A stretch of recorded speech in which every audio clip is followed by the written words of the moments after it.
Bonjour tout le monde, aujourd'hui j'ai décidé de sortir un peu, de faire une petite vidéo dehors. Je sais pas, j'avais pas très envie d'être à la maison là, j'ai décidé de faire un tour, ce qui est rare chez moi, parce que je suis assez casanier. Donc je voulais un peu continuer sur l'histoire du conflit israélo-palestinien et puis apporter encore une approche qui peut démontrer que ce conflit n'est pas donc territorial mais ethnique ou religieux, d'accord? Euh, Vous aurez remarqué dans le monde entier quand il y a des attaques sur les Palestiniens, qui c'est qui réagit, d'accord? Ce ne sont pas d'accord, les autochtones, ceux qui sont à cet endroit-là. Dans le monde entier, vous verrez surtout la communauté musulmane, d'accord, ou arabophone, qui va réagir oui, oui, oui, oui, oui. Bon. Je ne peux pas leur en vouloir, je comprends leur sentiment d'appartenance, d'accord.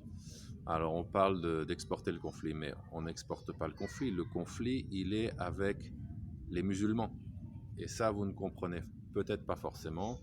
Ou avec les peuples arabes, pour eux, c'est leurs frères. Et c'est pour ça, ils disent leurs frères, nos frères en Palestine, nos frères au Moyen-Orient, etc., etc.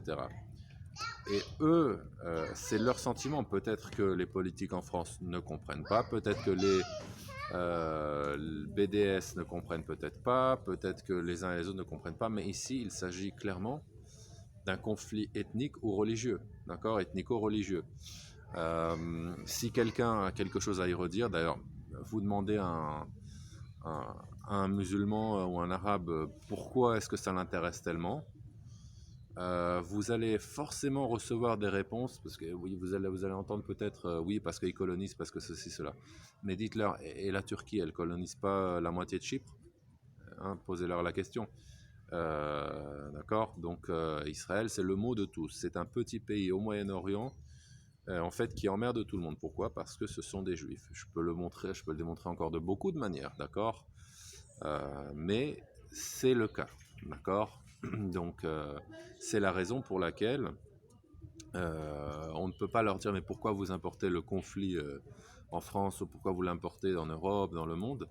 Très simplement parce que ce n'est pas une importation. Ils sont touchés directement parce que pour eux ce sont leurs frères, clairement. Je n'accuse personne, je parle de faits. Donc qu'on ne me dise pas que c'est un conflit territorial, c'est un conflit ethnico-religieux. Voilà, donc je voulais mettre ce point au clair. Si quelqu'un a une remarque à faire, je suis preneur, d'accord, je suis prêt à débattre. Je rappelle encore une fois, comme j'ai dit, que pour l'instant, éviter de trop me dire oui, mais, dans le sens oui, mais regarde ce que les Israéliens y font, oui, mais regarde ce que les Israéliens y font, parce que de toute façon, pour l'instant, ça n'a aucune valeur vu que je n'ai encore rien démontré, rien montré, je n'ai fait que parler du fait qu'il s'agit d'un conflit ethnico-religieux. Voilà, c'est la seule chose. Pour l'instant, je n'ai pas dit, et d'ailleurs, je pense pas que je dirais telle a raison, l'autre a raison. On n'est pas du tout dans cette optique. Voilà, donc pour l'instant, on va s'en arrêter là.